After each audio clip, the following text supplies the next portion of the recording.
Thanks. Great. Let's just check this is working. Yeah, it's sort of working. Right. So hi, good morning. So you guys are all, what, like 2-3 years into business, yeah? Yeah. Or a bit more than that. I was just really interested. I work quite a lot with students in London, and I love working with students. And then something happens to them, like in London, 3-4 years in, they get really beaten down, and that sense that they have as students of like, we can do fucking anything, which I love, they lose in London. And I don't know whether that happens to you guys, because I know you're from around the world, but I hate seeing that.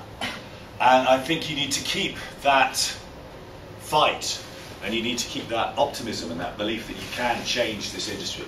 I always say to people when they're working on a brief, believe that this is going to be the most talked about bit of work this year.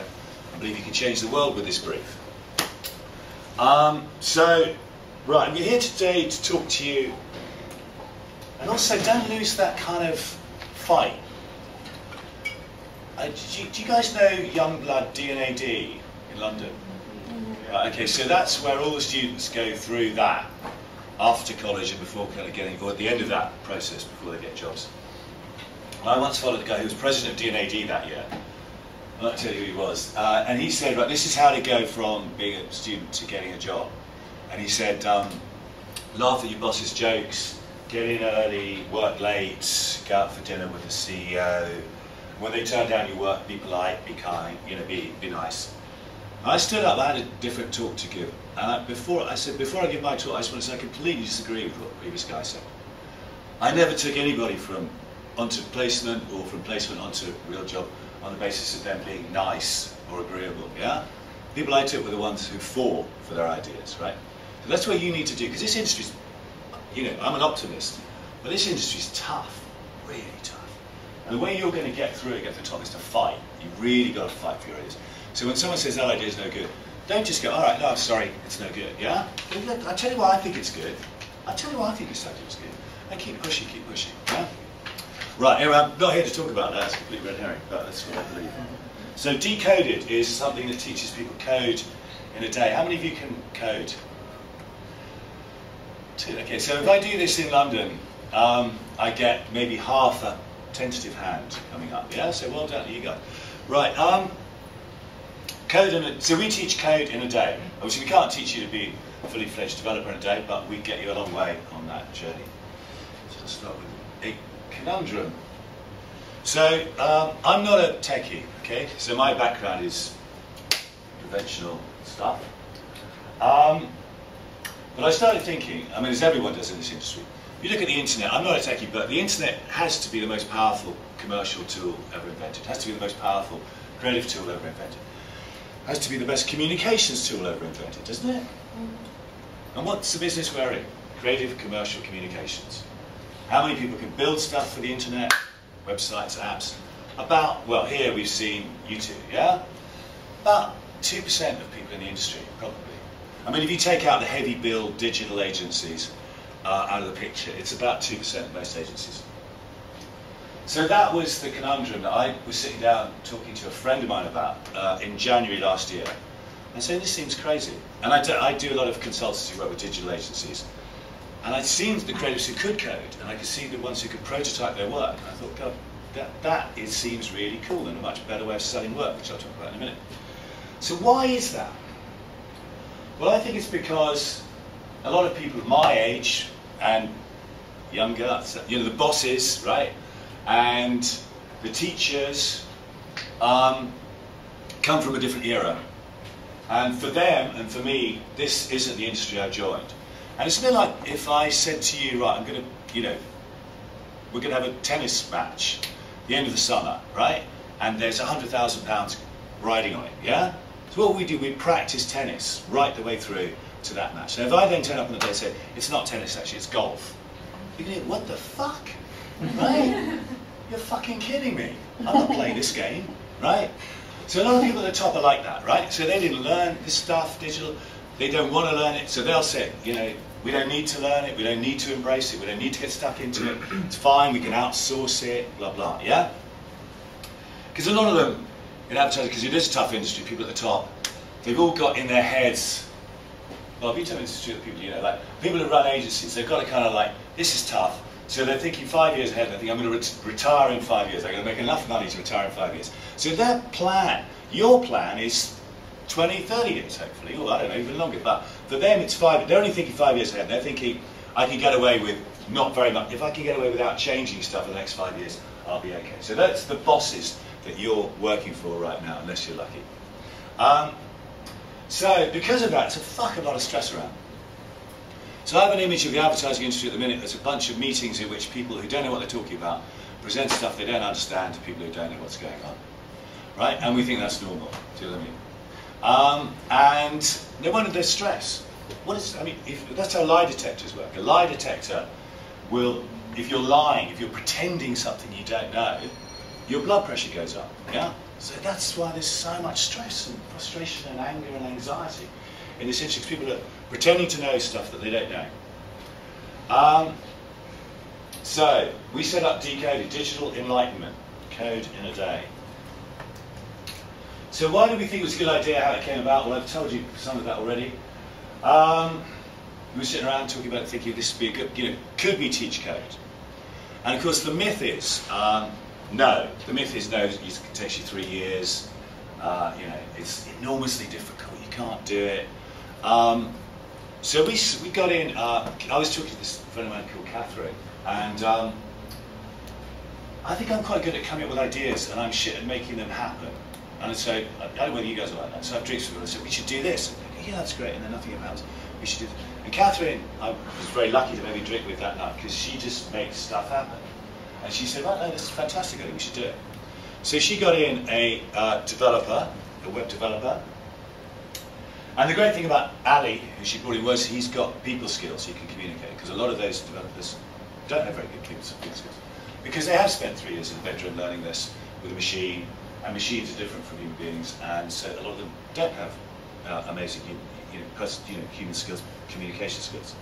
Ali does, he's a great teacher, so we sat down and we worked for 8 months to develop a 200-line script that takes people in a day. It's a big day, it's a full-on day, to get them to the top of the mountain and to learn code. Now, what do I mean by that? Code in a day. What do we teach you? The story of the web. Some people who come along know a lot of that already, but it's really important, I think, because we start to kind of shallow way in. It's a nice. So many people are anxious about it. Oh, I don't know this, I'm scared of it. Which I understand totally, that's where I was coming from. But also it gives you the personalities, Tim Berners-Lee, people like that, you know, it gives you the soap operas, the characters, all that. It gives you the personality. If I started to say, right, JavaScript, you're like, what? Yeah? If I tell you how these languages developed and why, you've got far more, you can put it into context, humanizes it, personalizes it. So from that story, it emerges the 3 languages we're going to teach you. HTML5, CSS, and JavaScript. HTML, I'm not going to go into in a lot of detail. HTML is the kind of content you put into your site. So it's the pictures and words. CSS, very crude analogy, a bit like copywriter. CSS is the styling, it's cascading style sheets, that's the design, art director. And then the third language is JavaScript, which is the programming language, which is animation and behavior, brings it all alive. So that taps into GPS, taps into the functionality of phones, and that's the thing that makes it come alive. So it's not just static. So those are the 3 languages, very briefly.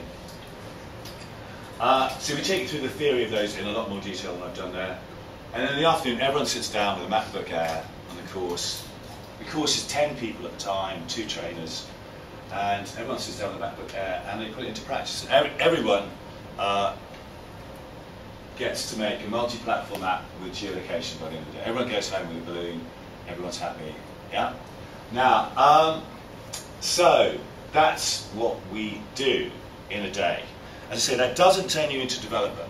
Now, I started this with, my vision was like creative people, let's get them getting this so they can prototype their work.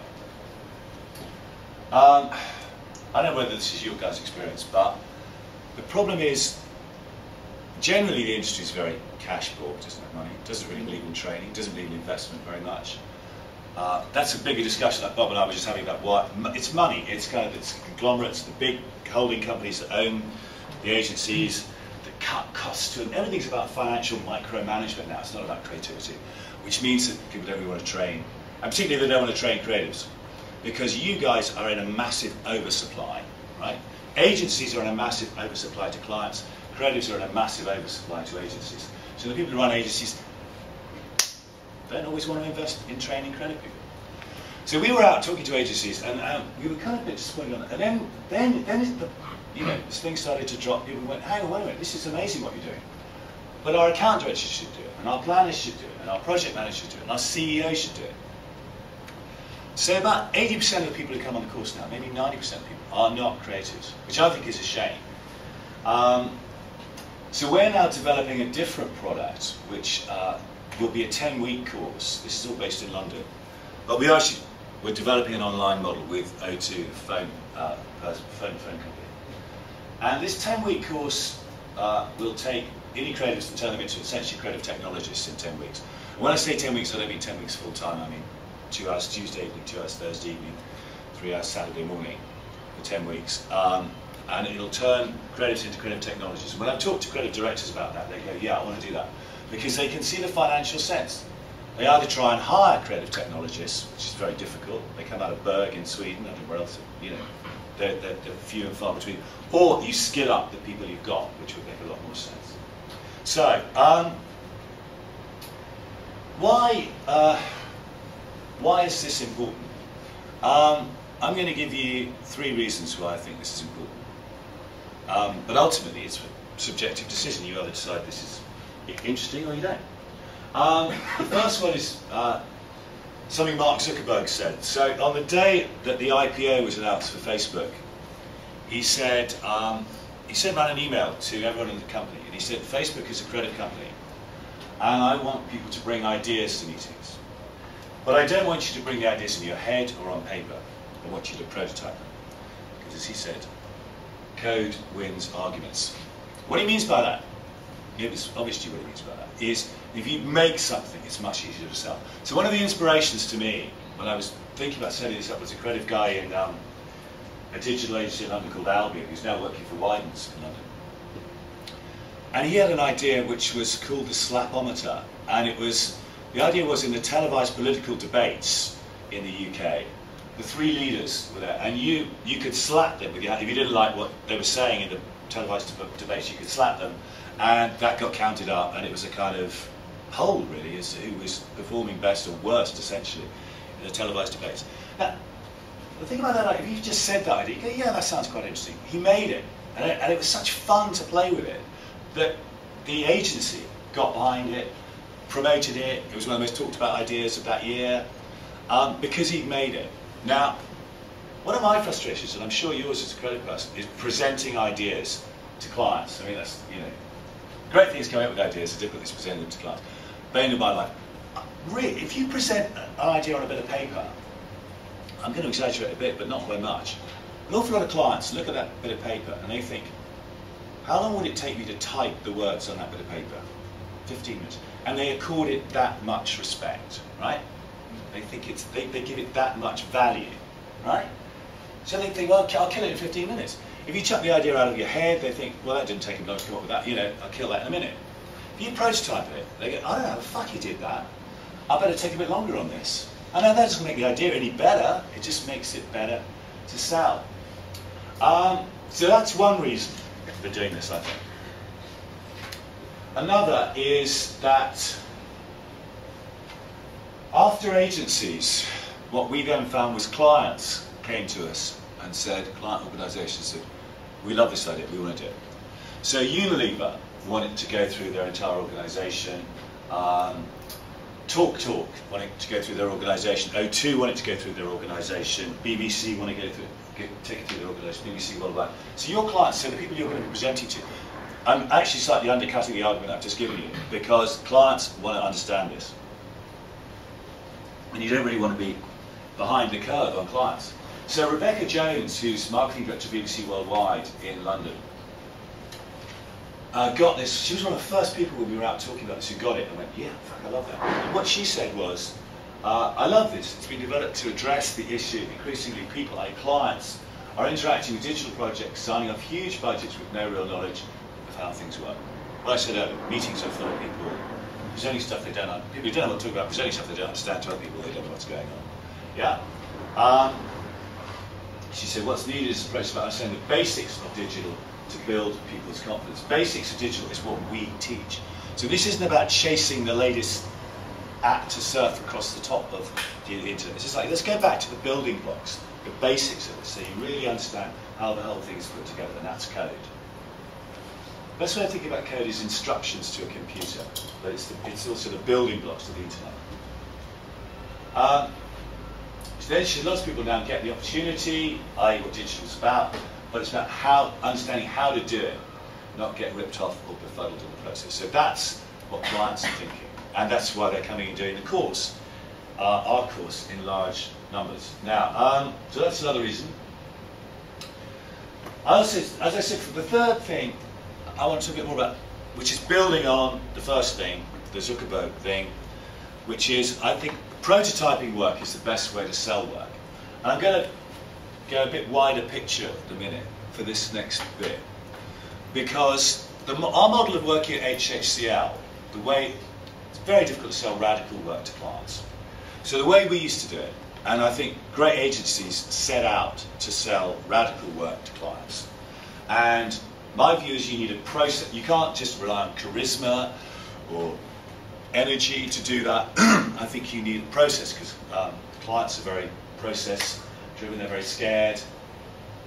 So the process we had at HHCL was we'd get the clients in and we'd say, right, whatever it was, so they're selling small family car, right? We'd cover a wall with the marketing in that sector, and we'd say, that's what the marketing in your sector looks like. And two things would go through the client's head at that point. One was, that's the kind of work I thought I was going to buy, because that's what small car marketing looks like, isn't it? Yeah, you just showed me what it looks like. Second thing, which is the killer thing you want to go through their head, is I'm fucked if I do something like that, because it's just the same as everybody else, it's going to be invisible. And that's the ultimate tragedy of our industry, is that work doesn't cut through, invisible work. So 95% of the work that gets produced every year is invisible, vanilla crap. And it's actually a huge financial scandal that happens. So when I give this talk or a similar talk in London, I say, what's the return on investment on marketing in this country? And you guys may or may not understand the concept of return on investment, but it's worth getting your head around it, because clients have to live with that the whole time. And so for every pound spent on marketing in the UK, what do clients get back in value? And someone did an analysis of it, right? Now it has to be more than £1 to make it worth doing, but it isn't. It's 56 pence, right? If you don't believe that's what Google were going around the agencies in London 2 years ago with a similar presentation where they said the return on investment is 49 pence on the pound. So what that means is half the money that clients put into marketing is just thrown away. It just disappears. I mean, that's a bigger financial scandal than the banks. It's completely unsustainable. But it's what we all do. That's the industry we're in. Why is it so shit? Because it's invisible. Slightly lost my train of thought, but I'll hopefully get back to it. So invisibility is the problem. So if you show a client the work in their sector, if they're smart, they go, that's what I thought I was going to buy. But if I buy the stuff that looks like that, it'll be invisible. And if you go through the work and you analyse what are the rules in that marketplace. Every marketplace has it. Every marketplace has unwritten rules, probably because 10 years ago someone did something cool, and everyone else, like a herd, went, yeah, we're going to follow that, we're going to do that. So you establish those rules. And what I used to say to clients back then was, right, so the rules in your marketplace are X, X, X, X, 3 or 4 of them. So what we're going to do in the next meeting is we're going to present stuff to you that breaks those rules, because there's no point in doing the same as anybody else, so we're going to break those rules. When I present that to you, you're going to feel uncomfortable, because it's not going to look like the kind of work you thought you were going to buy, but now you can understand why we're doing that. So you get the client halfway there. And that's what I would still advocate as a process. I think that's still a very good process for getting clients to buy great work. What we would then do back then was we'd present the work and I'd say, okay, I've got my instincts about which of these ideas is great, you've got your instincts. How are we going to resolve this? And you know, you might be scared shitless of some of this work. And what we say is we're going to resolve it by doing research, but it has to be done by our planners who are very highly trained, highly sensitive to getting great work through. Because most research, obviously, is death. It's a kiss of death. These days, you don't need to do that. These days, you can say to a client, look, let's just prototype it, right? So here are these 3 ideas that look weird, that look different, that look uncomfortable, that look great, yeah? Let's put them out there. Put them out on Facebook. Put them out there on the internet. Because the metrics are there. You can compare. You can see who's talking about it. So it's still research. It's not that thing that creative people really want, I really want, which is that leap in the dark, faith, trust, blind, you know. But it's, you know, you get tiny minority of clients who buy into that. So it gives clients metrics, it gives them measurement, but it encourages them to experiment, and that's what you're trying to do. You're trying to get clients to see the value of experimenting rather than doing what everybody else is doing. So, how do you get to that prototype thing? You as creative people, you need to be able to prototype your work quickly. By prototype, I mean get it to a stage where it can go out, it looks okay, it doesn't look brilliant, but it looks okay. In software development, that's called minimum viable products.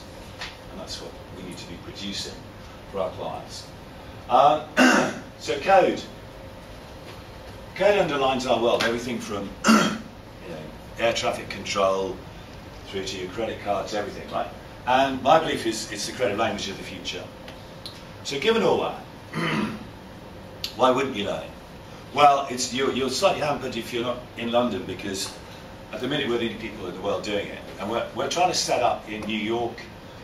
We've got people trying to get us to set up in Singapore and Shanghai. So that might be one reason why you wouldn't be able to do it. But we do it in a day. The cost is reasonable, I think. It's very supportive. That's what I say to people, you know, because people are scared shitless of this. They really are. We always do a bit at the beginning of the course, so we sit people down and we say, tell us where you come from, what do you want to get out of this. And there's always competition. Someone says, I'm the worst at this. No, I'm the worst at this. And you just see the tension go off their faces when they can admit that they don't get this stuff. So when I'm doing this presentation normally, I say, you know, I go through that and I say, why wouldn't you do it? And for a lot, probably less for you guys, but when I'm talking to clients or agency people, so the reason that most of them still might have a nagging doubt that they don't want to do it is what I call the myth of the underpants, right? And that is, you have an image in your head of what a coder is. And you think a coder is 15 years old, in Wisconsin, in a basement, hacking into the CIA, listening to tech music, wearing his underpants, right? And that's what, and you think to yourself, yeah, fine, you know, good luck, good luck to him, right? Not me. Wisconsin, tech music, underpants, not me, right? Most people in advertising, it's like glass of Sauvignon, Cannes Beach, Volvo State, me, yeah? You know, so they've got a different image. And what I say is that's a myth, right? That's a myth that actually, if you were paranoid, you would say it's been built up by the people who have that skill set. So they're going, I have this skill set, it's really difficult to learn this skill set, so that means you have to come to me, right? Whereas what we're saying is no, actually anybody can pick up this skill set. That doesn't mean developers are out of a job, because there's a big difference between understanding enough and really doing the heavy building, right? So they're not out of a job. In fact, as a result of our course, they have more intelligent conversations with the people who walk into the room and chat to them, yeah? So instead of people going and going, I want this, with no idea how they're going to get it, you have a more intelligent briefing conversation. So that's the myth. We can teach people on the course from 5 years old up to grandmothers, right? Grandfathers. So, as I said, we're the only people in the world doing this, so we came across the radar of Eric Schmidt. And Eric Schmidt wrote a piece in the Observer newspaper in the UK where he gave us a name check. We're less than a year old, so to get on Eric Schmidt's radar was pretty good, pretty cool from our point of view. An innovative startup called Decoded is offering workshops teaching business people and students the basics of coding in just one day. Before, the point about this is that thing they're code interested. Before people come on the course, we send them a questionnaire. We want to know what do you want to get out of this, how interested in it, where's your skill level. And this was a guy who was an agency chief, is an agency chief in Singapore, And we said, why is digital important? You said clients and consumers are demanding a greater level of knowledge and leadership in the digital field, which is kind of unarguable, really. Can you code? No. As I said, 80%, 90% of people who come on the course, no. We do get some people who come along, and they get stuff out of it. What's interesting is the last one. What's your interest in code, right? Now we give people a range of, out of 5. 0 out of 5, 1 out of 5. In fact, you can't do 0 out of 5. And a lot of people try and do 0, and all you can do is 1. So 1 is the lowest. So his interest in code is there, right?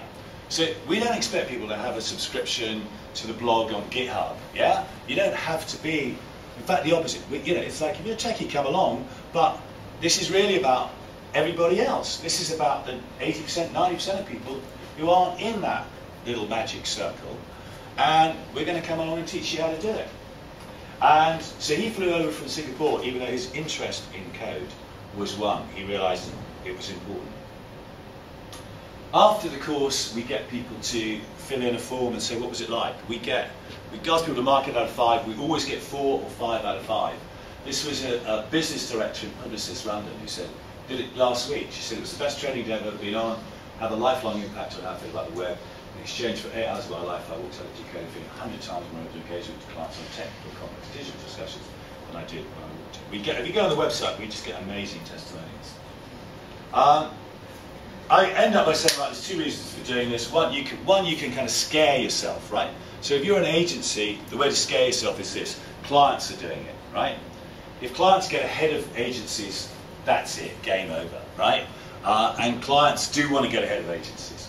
So Unilever, I want to send everyone up. Unilever are probably the smartest big client in the world, and they're really committed to doing it. And so that's one way of looking at it, is to scare yourself. But there's too much stress around it, as I said at the beginning of this.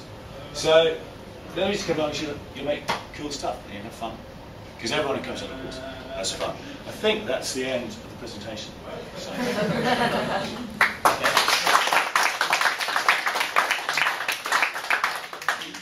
Steve, it begs the question. I mean, because I'm thinking of, as I said before, 19 different countries here. Yeah. They're not all going to be able to get to London. Yeah. I know when you said 19 countries earlier, I was like, oh, right, okay. So it really begs the question of why not online? So, because that's the medium. Well, so we're the only people who do it face to face. So you can learn code, things like Code Academy, online. But you could do it. But you could do what you're doing online. Yeah. You could actually reach more people. So it's like learn coding in a day or a few late nights, and you could actually do it so that you still have that one-on-one interaction with online. Online. That's what we're doing. But that's the big, yeah. I mean, the thing is, every conversation we have with people, someone says, "Oh, you should do this. Oh, you should do that." So we're developing. Can't do it all. 3-day work. There's 4 of us, right? There's 4 partners, and we've got 3 people working for us now. Yeah. We're less than a year old, but so we're developing 3-day workshops with clients, right? So you get a client in, you learn code, you do a hackathon, you solve the problem, yeah? We're doing the 10-week thing, which is a passion of mine, which is teaching creatives how to become creative technologists, so that they're geared up to you can start to prototype after 1 day, but you've only got so far on the journey. Data is going to be the next big thing we want to do. We want to do data in a day, because it's the same thing. Data is currently, everybody wants it. It's like where digital was 12 years ago. Everybody wants it, nobody knows what the fuck it is. So they get in experts who don't speak the same language as anybody else, and they think they've solved it, and of course they haven't. They've just created this huge chasm. So we're doing data in a day. So we're just developing, but the online thing, so O2, the mobile phone company, got in touch with us, and they do a lot of education, and they said, like, well, we want to teach a lot of kids, because, I mean, in India it's taught in schools, coding, it's not in the UK, and that again is a passion of mine, because like, in 10 years time it's game over then, So, O2 want to do that, so we said, right, okay, we'll need to develop an online model, so that's what we're going to do, and we're going to use a version of, O2's going to have their own version of Google Plus Hangouts, do you know what I mean? So, which is an online face-to-face thing. So that's what we need to develop. Yeah. Very cool. But Code Academy, I mean, I don't know if you tried to get on Code Academy. Cool. Sorry? Yeah. It's really cool. Well, you see, actually, you're in the market. Most people give up after like. I give up. Most people give up right? I mean, it's great. Well, I had a coding background in a different language, so I think it was easier for me to catch on. I think it's cool. I think it's great. What I love about it, from my point of view, is it's raising the topic, right? So they're getting PR. They had that, Mayor, what's his name in New York doing it. Do you know what I mean? That's great. So to me, that just raises the topic and says, actually, we can. Instead of people thinking that's something I'll never be able to do, it's like, yeah, we can do it. We think it's not as good as it could be. Right, do you know what I mean? A lot of people give up.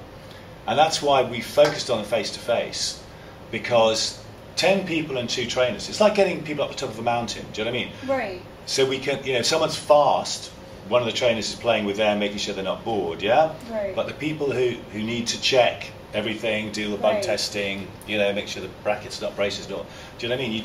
We don't want to leave anybody behind. And I think an awful lot of people online give up. Yeah. Or they buy a book and they give up. Do you know what I mean? Because it's not easy. Do you know what I mean? It's not easy, and there's certain nuances that you can't pick up without someone explaining it to you. And also, I think everyone has a kind of different areas of ignorance in their head. Do you know what I mean? Yep. Bits of along the process where we weren't paying attention and we didn't turn up that day. Do you know what I mean? Right. Yeah. Do you know what I mean? And so everyone has surprising areas of ignorance that they're actually embarrassed about or they don't want to ask. Do you know what I mean? And so we create a context in the day which is like, ask any question, it doesn't matter, and it's very supportive. We should just go on tour. It would be great. Yeah, well, no, we talked about that. We talked about going to. I was having dinner last night with 2 of the other partners down here with me, giving talks at the Aegis Media House, Beach House, and we were saying, well, we want to just get a boat. Because you're down in Canada, you look at boats. You think, I like the look of boats. Why don't we just get a boat, travel around the world, just park it up in some harbour, say we're here for a week, Do you know what I mean? Just spread the news. Next week we're going to be in Greece, the week after we're going to be in Caribbean. But you'd have to be in a kind of cool, sunny place, I think. I'm not sure we're going to get to Helsinki. But, So guys, quick question. What makes the creative technologies? Because as opposed to a developer, you mean, or as opposed to a creative? Yeah, compared to a developer. That's a good question. I actually asked somebody that question the other day. I don't know what they said. I suppose the thing for me is that I'm never going to be a developer, right? Because 30% of coding is bug testing, and it's real attention to detail. It's I don't know if you guys know NLP, but it's small chunking. It's like it's detail, right? So when you, as a creative person, go in and say, I want to do Foursquare but with music, or whatever your idea is, it's a big idea, but you haven't figured out how to get there. And what the coder has to do is figure out every inch of the way. Do you know what I mean? It is inch by inch by inch by inch by inch.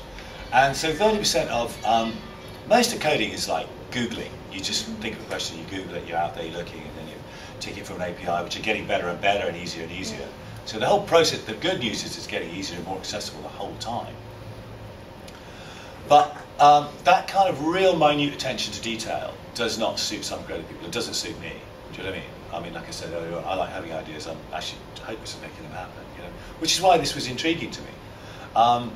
So developers are people who do have that skill set, right? And actually get. So three of the partners down here. One of the trainers is down here. 2 of the partners do the training as well. I don't do the training. 2 of the partners do the training. We've got an amazing trainer who's down giving the talks with us, and he just loves that. He loves that attention to detail. I don't know whether it's like Sudoku. Do you know what I mean? But it's like it's minute attention to detail, and enjoying the challenge of how are we going to get from there to there. And I think that is different essentially from creative skill, But I think for me, and I'm probably going to get this wrong, but for me a creative technologist is in the middle, right? It's a creative person who has enough ability to be able to prototype their own ideas. And I just mean prototype, make a rough model of it that can then be pinged off to New York so people can share it, or that can be put on Facebook and people can respond to it. So for me, the course is about giving people enough of the basics to understand how things work. Yeah, and I think then it gets interesting because I think for account people, it's good for them to know what's possible, And so they don't overpromise, right? Because there are horror stories, right, of account directors going in and saying to clients, "We can do this," with no, you know, and then they go back and the developers, "No fucking way can we do that," or that's going to, yeah, we could do it, but it's going to take us a year and cost £1 million, yeah. So account people need to know that. Credit people need to know what's possible, because you'll know this, so that because what credit people are drawn to is the impossible. Do you know what I mean? If someone says you can't do that, you're like, why not? I'm going to do that. Do you know what I mean? So you need to know where the parameters are now. So you can go, fuck it, I'm going to break that parameter down. I'm going to do that thing you tell me I can't do. Do you see what I mean? Yeah. But knowing what is possible and what isn't possible allows you to play that game. If you don't, you just, do you know what I mean? You don't know. How can you play the game of pushing? I think that's what credit people do the whole time. As a credit director, what I like, the feeling I like when I look at an idea, is not that's what I would have done or that's on the brief. It's, can we do this? Fuck, can we do it? Or even better, we can't do that. You know what I mean? I love that. Looking at an idea going, we can't do that. Because then if you do it, that's going to be the response out there in the real world. How the fuck did they do that? You know. Oh, fuck them. Sorry? Yeah. It's called the fuck me thing, that's right. Yeah, fuck me. Yeah, what have they done now? Jesus. Because this industry is crazy, right? So people in advertising look at advertising, right? So you're out there, you're looking at posters. I mean, not every poster, you're not a lunatic, right? But you're looking at posters, you're looking at ads, you're looking at banners, and you're probably not looking at banners very much, but you're looking at some of this stuff, right? And that actually makes perfect sense. It's professional curiosity. In the real world, people are not looking at advertising. So I set up my own agency, then I was working in a big agency in London for a couple of years, then I got really hacked off with that, and I left the industry. So I quit that agency, and for 3 months I was like, I didn't know how long, I just thought I'm leaving this industry, I'm fed up with this fucking industry. And I learned so much in that period of time, because I joined the real world, right, of the people out there. Instead of, this isn't the real world, guys, right? And so I was standing on the tube station once, and I thought, I don't need to look at this poster. It doesn't matter what latest poster Stella have done. It doesn't matter to me anymore, it's irrelevant, right? And I looked around and I realised nobody else was looking at the posters, yeah? The only people looking at the posters, I mean, I'm exaggerating it, but are people working in advertising. The way to test that is to leave the industry, which would be dramatic in your case, because you just joined it. Or, you've got an easier alternative, right, which is go home at Christmas and talk to an extended member of your family, yeah? Your partner's cousin, yeah? Or your uncle, I was going to say Bob, but your uncle Billy, right? Who doesn't really care about you, do you know what I mean? Not somebody really cares about you because they're going to have an investment in you. But talk to someone, and tell them, yeah, I'm in advertising, yeah? You watch their eyes glaze over, right? The first thing they do is say, have you done anything I'd know, right? Because they can't think of anything. So if you say to them, what have you seen that you liked last year? Right? Seriously, do it. You'll get one thing back, right? So we have tracking studies and awareness studies, which is this fake science to tell clients that this stuff is working. It isn't. Unless you do outstanding stuff, it doesn't work. The only stuff worth doing is the outstanding stuff. The rest of it is dross. And a lot of the time in agencies, what I said at the beginning, which was so, people, students, and then 3 years later, when I meet them 3 years later, how are you getting on? It's because most of the time you're involved in projects where you're trying to get it, you're in that bracket of 3 out of 10 to 7 out of 10, yeah? So you start off with an idea that's like 9 out of 10. 10 out of 10. But by the time it's gone through 2 stages of client approval, where they've brought in 10 people to try and spot what's wrong with your idea, by the time they've taken it through 2 stages of research, by the time it's gone through the board, it's down to that area of 6 out of 10, 7 out of 10. And then you're having arguments about that. Arguments about the execution of that, which are actually a complete and utter waste of your time, because anything other than 9 out of 10 or 10 out of 10 doesn't cut through out there. Now you doing it because something 7 out of 10 will look better on your website than something 3 out of 10. But in the real world it doesn't matter. And those arguments between the 3 out of 10 and the 7 out of 10, just a waste of time in the real world. Does that make sense? So, see, that's why I said to you earlier, fight. When you get, and you will get the 9 out of 10, 10 out of 10 idea. I mean, I have massive faith in credit people, and especially young credit people. Any agency, the most important people in that agency are the credit people. That's not recognised, but they are. And the most important of those credit people are the young credit people, because they still have that belief that they can change everything, fuck it, do weird stuff, and that's the only stuff that matters. So when you get those ideas, and you'll get those ideas the whole time on every brief you work, fight for it. Do you know what I mean? Imagine that every piece of work you're doing, this is the last one I'm going to do, ever, right? So don't give up. Don't buy that, oh, year 2 shit, yeah? Oh, the client wants to do that. Client loves it, but he wants to do it in year 2. Fuck, I'm not around next year, yeah? Fine. Okay? Good one, thanks, Dave. Thank you.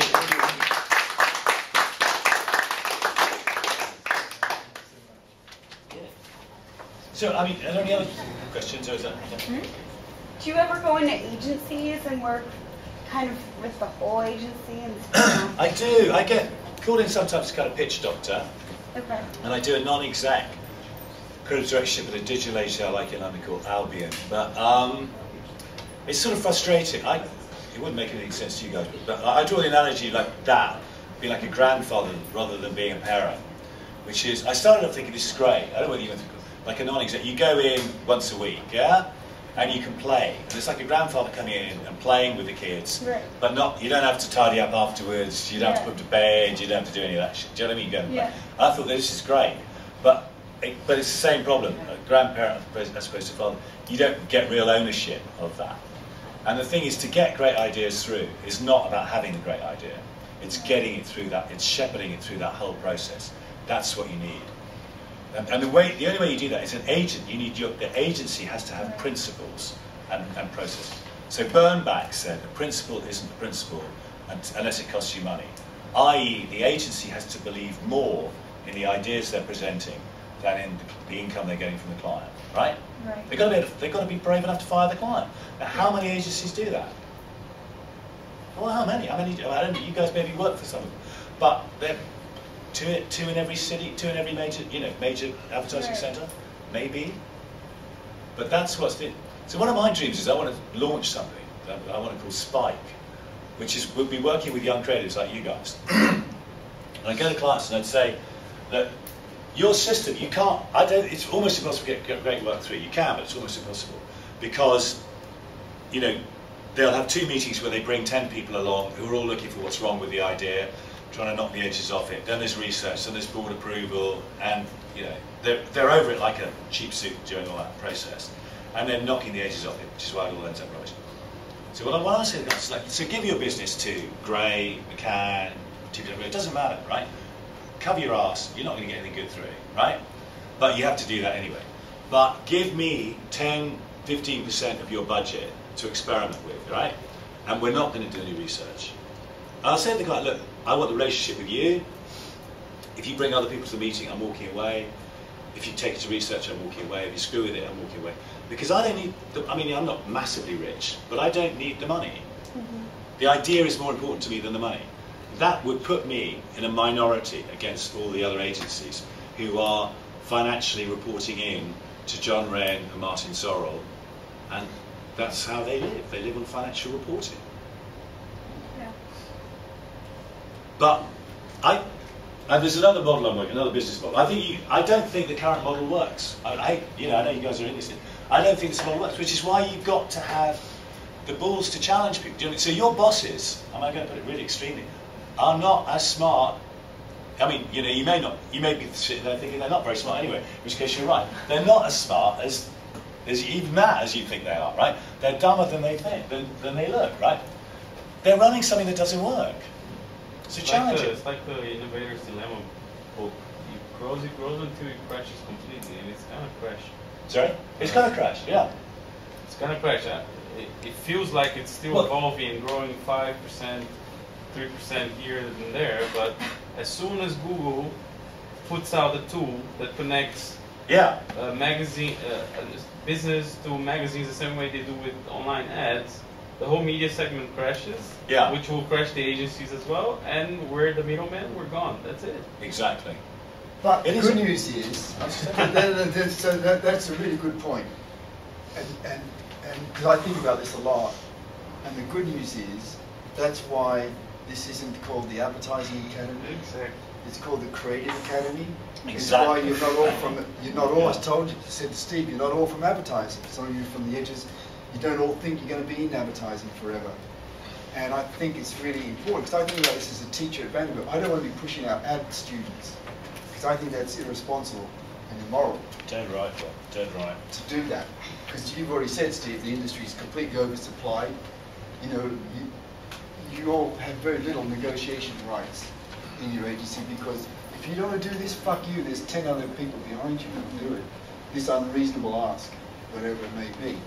So, but the good news is, you know, all this stuff about the industry and, you know, the future of television and all that. I used to get sucked into this as a creative leader all the time. But I used to say, you know what, I don't give a shit, because it doesn't affect me, because I'm a creative person. And all this media shit, all it is are tools that I have on my palette. Yeah. And this is the best time ever to be a creative person, because we have more tools on our palette than we've ever had to play with before. Stuff that when I started in this industry, we didn't dare imagine. Exactly. Didn't dare imagine. There were scripts that we couldn't write. Yeah. We could imagine, but we didn't dare imagine. We could write the script, but we wouldn't write the script, because we knew we could never bring it to life. That sort of stuff now, it's brought to life easily. Stuff that took us months to make, you can now do in minutes. Meanwhile, the IT department in your agency doesn't even allow you to update your Mac OS. Yeah. But I endorse what Bob's saying, because the reason, the really interesting thing is exactly what Bob's saying, which is that you guys have creative talent, right? And so in London, agencies are launching with a view to selling in 3 years, yeah? I mean, when I set up my agency, the model was 10 years, right? So 10 years was like enough time for us to really get out there and fuck around and be arrogant and change stuff and, you know, be bullshit and difficult, yeah? As soon as you start selling, I mean, the best thing I ever did was set up an agency, the worst thing I did was sell, yeah? And I got money out of it, but I give the money back to get the agency back. That was just such good fun and such a rare joy to have that spirit. And that's what you've got to do. Oh, sorry, I lost my train of thought there. But creativity, it's the one thing. So clients take everything in-house, everything in-house. They will take creativity in-house, but my belief is it won't stick. It won't take, right? Because creative people, and I can't speak for the cities you guys come from, but in London, creative people want to be in Soho or Shoreditch. They don't want to be in, this reference will mean probably nothing to us, Croydon or Slough, which is where the client companies are, right? Client companies are not creative cultures, right? They are businesses, yeah? And creative people don't want to work there. So clients will try that, but that's the thing that clients will always miss. Every conversation I have with clients, that's what they end up saying. They say, what I want my agency to do is to surprise me.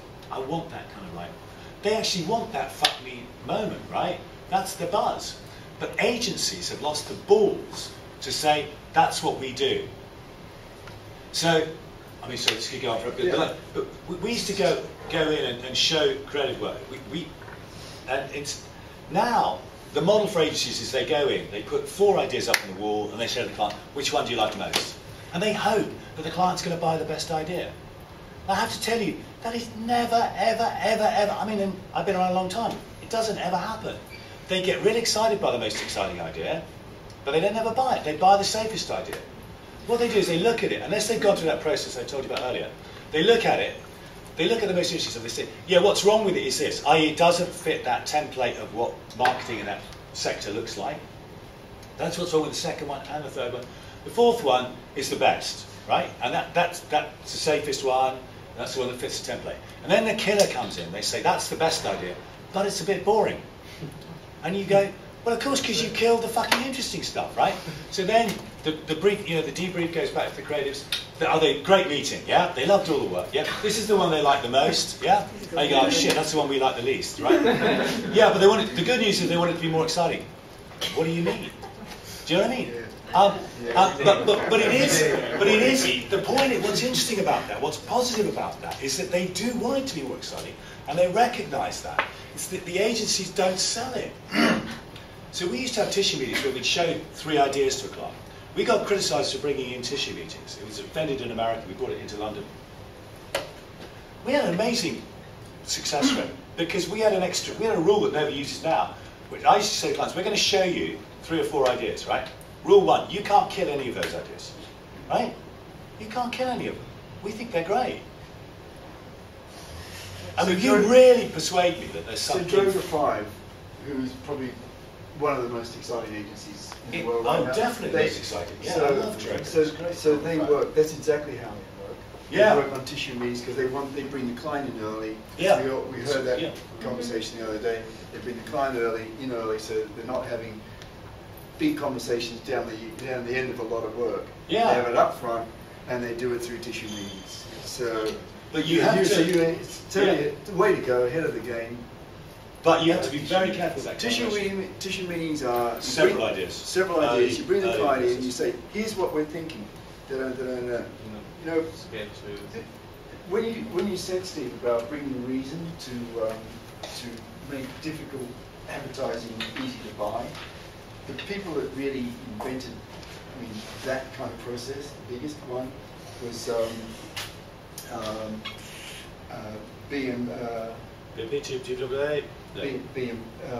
BNP, Bozeman Singh. Because they invented planning. Yeah, exactly. They basically invented planning. Yeah. And all planning was because they used to do the fuck me ideas. You could go and say, fuck me, how do they sell that? Because it is so off the wall. And the way they did it was they did their own research into the consumer, and they would put it up on the wall and then go, and then make it all logical. Show you exactly why it was safe to buy this idea. And it invented planning, and it fucked the industry, actually. Because what happened is planning came between the creative people and understanding, getting the insights. Used to be the role of the creative people to get the insights. Used to be the one. But there was a used to be the one that would get on the train, go down to the factory, interrogate the product, go out, interrogate people around what they felt about the product. That was your responsibility. Then there were planners who came in the middle of all that, and we sat back and went until we ended up with no time to do the work because we were just waiting for the planners. And there's a thing with planning. I don't know what this. They all drink in the same fucking bar because there's these words that go around. They go around the world, and it's like you suddenly see it on every brief. Freedom. Oh, enablement. With another one that went round. Every brief is like enabling. Indulging. Indulging. There you go. There's another one. Yeah. And you go, and it's on everything you work on. You go, holy shit. I mean, that's just going to make my stuff the same as everybody else's. And I only find this out when I've got 10 days to do the thing. After you've had 6 months to piss up against the wall, writing the brief that you think should be framed. This conversation is very. I mean, it could go. It's like, but I used to get really. Why? A client would say, right, we've got 3 months to do this, and then you're right, 10 weeks, of that would be them working on the strategy with the planner, right? Because that's the bit the client can do, right? They can't do the creative bit, right? Yeah. But that's the bit that gets shrunk, yeah? And you do it. But the thing about that, I couldn't agree with you more. But the thing is, like, we can't turn the clock back. Do you know what I mean? So it's almost like as advertising or marketing has become more and more important to clients. Because I've been through that process. When I first started off, it was like, it didn't really matter. It was like, there'd be a marketing director who'd go and present to the board what they've done once a year, and the board would go, yeah, that's quite interesting, quite funny or whatever, yeah? And then it was like, client companies going, shit, this is important, this can really affect stuff. And I was naive enough to think, this is great, we're going to get respect, we're going to get involvement. What it was they brought in metrics and measurement and anxiety. Do you know what I mean? Like, shit, this matters. And so there's a fundamental truth at the basis of all this, which kills it, which is when clients look at ideas, they're looking to find what's wrong with it, yeah? And what's wrong with it is what's right with it, yeah? Because it has to have something wrong with it. And all the great ideas you guys have got, we could play a game now where you guys could tell me your favourite bit of work from any medium, yeah? And I'll kill it for you in a minute, yeah? Because it's easy as pie to kill the great work, because great work always has something wrong with it. Steve, this is absolutely true. I had a client say, a client of a big company, look at a piece of work and say, there must be something wrong with this because I like it so much. Yeah. Andy Berlin. Do you know Andy Berlin? Andy Berlin used to do this thing where clients he was working with one client and he presented stuff and the client said, yeah, it's good, but is there a better idea? And he'd go, well, yeah, let's go back and keep thinking. So he'd go back, and he did it 2 or 3 times. They were in the pre-production meeting with the, the production with the director there, and everyone was going, right, is everything cool? And the client looked at Andy and said, yeah, he said it's cool. He said, Andy, are you sure there isn't a better idea? Right? Let's go to the production meeting. And Andy looked at the client and said, is your wife the best looking woman you could have married? There comes a point at which you just go, bite the fucking bullet, go with it, Of course there's a better looking woman at the next door bar. Fucking go with it, you're with her. Cheers.